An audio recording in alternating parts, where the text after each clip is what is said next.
We're going to be doing control arm replacements on a 2002 Jeep Grand Cherokee Overland Edition. But it's the same as the other Grand Cherokees. The control arms are all the same of this WJ Jeep model. So here's mine. They don't look too bad, but it's time. I've already replaced a bunch of the other control arms on the rear. So it's hard to see real well, but the spacer around the bushing is starting to get rusted and worn out.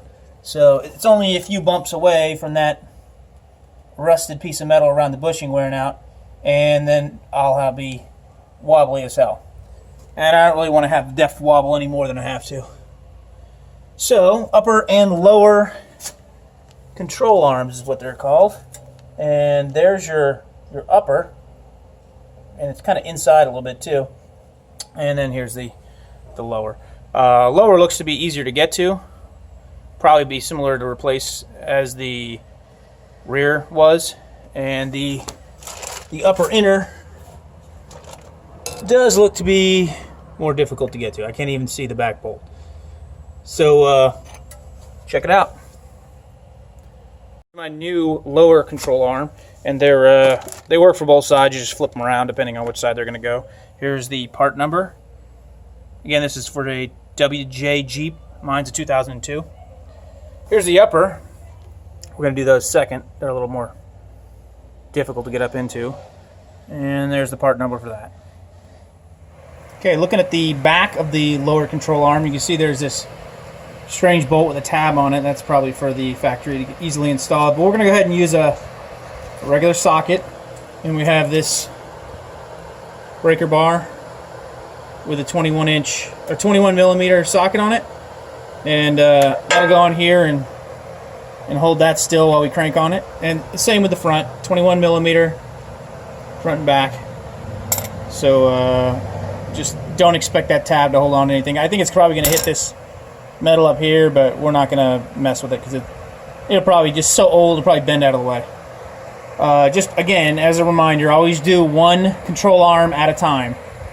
I did this before on another vehicle, and we took off both the control arms and the axle rolls. And then it's a pain in the ass to put back in place. So as long as you only do one at a time, you don't run into that problem. Okay, it moved a bit. Probably gonna need to pull it. Oh, no shit. Pull tension on it a little bit. Look at that. Yeah. So we got this bolt out with the impact wrench. Came loose, but as we started doing that, this axle started to rotate towards the rear a little bit. So we stopped before this bolt was loose. Well, it was loose, but not able to be pulled out all the way. And we attached this ratchet strap. Now, if your vehicle has a guard here, a skid guard that's not screwed up, I'm missing a bolt, so I can't hold on it. So we had to go up to one of these other bolt holes that are up inside of here, and then fish it down through here onto the axle, and that gave us the right pull to get this bolt out. So here, I'm gonna give you a little close up. Okay, so go ahead and give it a little pressure, Lee. And you can see that it's moving there, and boom, comes right out. So this is where we attach to. Your vehicle may be different, you'll have to work it out on your own, but this, what we used, worked. So we're gonna leave that there to try and make it easier to reinstall this when we get done. And that's what I'd recommend for y'all, is do that. Also, we put jack stands down to take some of the weight off the axle, so there's not as much torque going on that part, because it will want to rotate based on, because it's basically a lever, or it's teetering on that point right there. So anyway, next step. Ready? No. Go.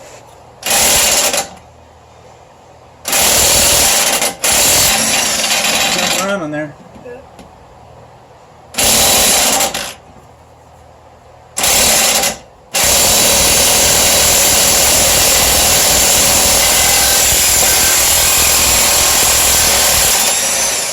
Nice. Yeah, wow.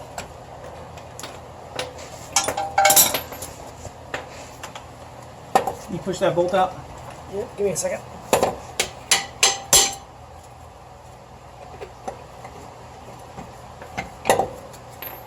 Did it walk? Almost. I'll get a screwdriver and punch it through. I got it. Never mind. There we go. As you can see, it wasn't ruined. It's still functioning, but it was getting rusty. I probably could have gone a couple more years. All right, time to put it back in.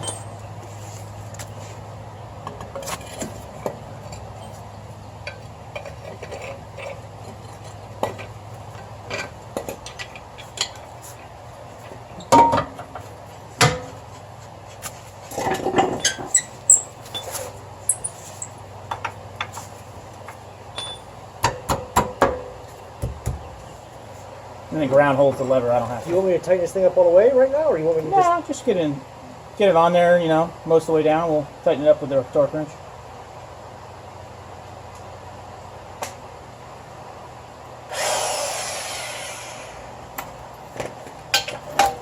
We don't want it tight at all, actually, because we still need to move this side. Right, I was going to say, I didn't want to blast it on yet. Yeah. Ready? Go for it.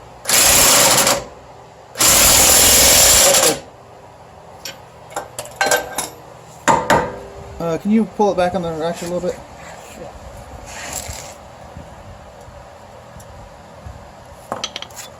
Keep going.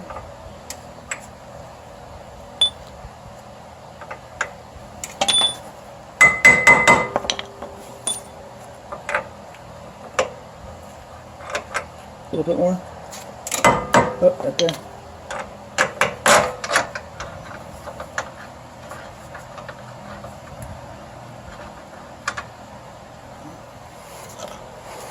Walk over. Ready? Yep. You got it. Hold on. Go ahead. Okay. There's treading.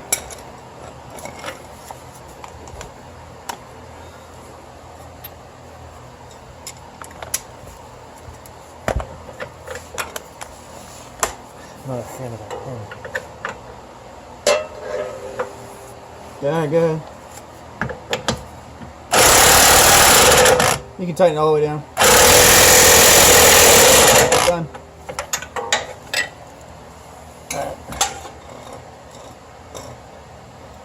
Good.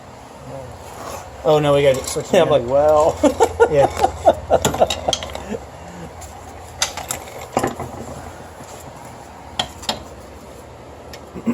All right, see what you got.